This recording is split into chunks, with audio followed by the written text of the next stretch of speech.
오늘 날씨가 춥지 않았습니다. 봄이 느껴질 정도의 훈훈한 날씨였는데 그런데 밖에서 마음 놓고 크게 숨 쉬어본 적이 언제인지 기억이 안 나는 것 같습니다. 따뜻해진 날씨와 함께 또다시 미세먼지가 한반도를 뒤덮은 건데요. 안타깝게도 당분간은 푸른 하늘 보기 힘들 것 같습니다. 자, 구장욱 차장. 네. 지금 전국 초미세먼지 단계가 매우 나쁨 상태예요. 아주 뿌옇고 누런 하늘을 하루 종일 봤는데 네. 이 계속된다고요, 이게? 그렇습니다. 이 내일도 지금 오늘 환경부에서 이 미세먼지 저감 조치가 시행된다라고 지금 알려왔는데요. 네. 이 오늘 미세먼지가 평소 수치의 4배 이상을 웃더라고요. 아하. 이 서울은 42 정도였는데 세종의 경우에는 이 103으로 아주 매우 나쁨 수준을 기록을 했습니다. 네. 그러니까 오늘뿐만 아니라 지금 내일도 계속된다고 하니까 네. 아마 이 미세먼지의 이 공포는 좀 계속될 것 같습니다. 그런데 오늘 밤에는 중국발 스모그까지 또 겹치면서 이 주말까지 아주 심각한 상황이 계속된다고요? 안개하고 먼지가 뒤엉킬 때 스모그 현상이라고 하는데 그렇죠.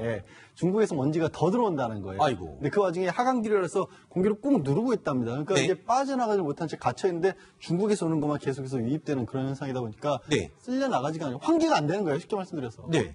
아이고. 이 연일 계속되는 이 미세먼지의 습격 때문에 오늘 전국적으로 비상저감 조치가 발령됐습니다.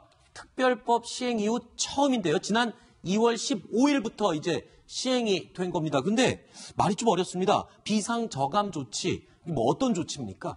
오늘 시청자 여러분들도 아마 환경부에서 오늘 안전 안내 문자 그렇죠. 받으셨을 거예요. 아까 요란하게 막 네, 울렸죠. 맞아요. 비상 저감 정치 시행한다고. 네. 근데 이제 너무 미세먼지가 많고 뿌연니까 이제 단기적으로 단시간 내에 어떻게든 이걸 좀 줄여보자 그런 거거든요. 네. 그래서 예를 들면 오늘이 22일이니까 차 번호가 짝수인 그런 차량만 좀 운행하는데 참여를 해달라. 근데 네. 단지 공공기관이나 이런 데는 좀 의무적으로 시행을 합니다. 네. 그래서 예를 들면 서울시청이나 이런 곳은 주차장까지 폐쇄를 했어요. 그러니까 차를 가지고 오지 말고 네. 대중교통을 좀 이용을 하자 이런 거고, 그리고 발전소 같은 그런 그 업체 있지 않습니까? 네네. 그런 데는 좀 조업을 좀 단축해서 아무래도 미세먼지 나가는 걸 좀 줄여보자 그런 어허. 게 있고, 그리고 좀 약간 지금 조금 논란이 있는 상황이긴 한데 그 총 그 무게가 2.5톤 이상 그 되는 그런 차량들은 그 네. 배출가스 5등급 이상 차량은 좀 운행을 제한을 해달라. 아, 그럼 화물차 운전하시는 분들은 그렇죠.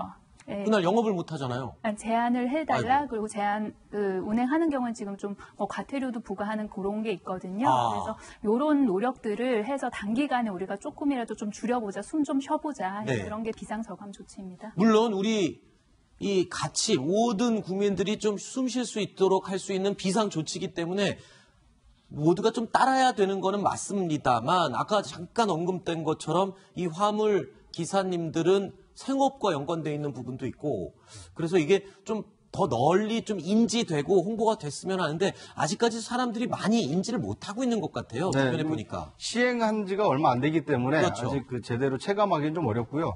또 한 가지 지금 우려가 나오고 있는 것은 만약에 이 저감장치가 시행이 되게 되면 이 시도지사가 휴교를 명령할 수가 있거든요. 네, 학교 쉬는 거예요. 그렇습니다. 그러면 아이고. 지금 이제 초중고등학교 같은 경우는 이제 봄방학이기 때문에 별 네. 문제가 안 되지만 네. 어린이집이 만약에 이 휴원을 하게 되면 네. 이 맞벌이 부부의 경우에는 아이들을 맡길 데가 없는 그러네요. 거 아닙니까? 이제 이 미세먼지 저감하는 것도 굉장히 중요한 일이긴 하지만 네.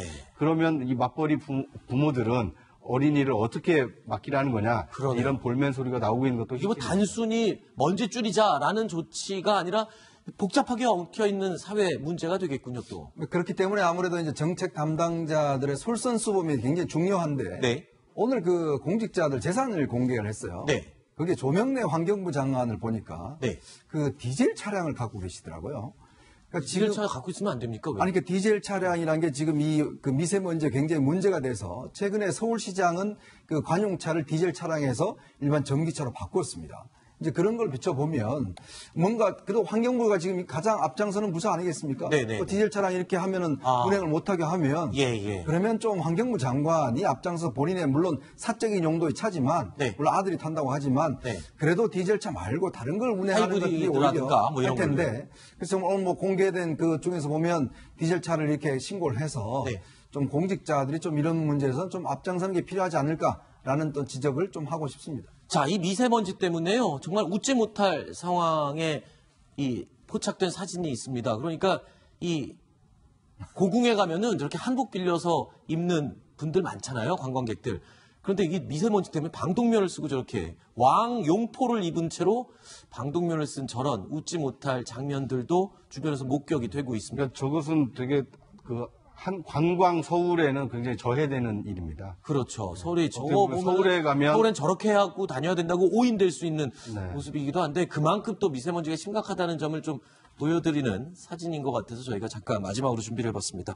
자, 일단은 이 비상 저감 조치. 자, 온 국민이 좀 빨리 숙지해서 자발적으로 좀 따를 수 있도록 홍보가 됐으면 하는 바람입니다. 다음 순위로 이어가겠습니다. 다음 순위 저희 4위로 꼽은 이야기가 네 번째로 준비되어 있네요. 만나보시죠.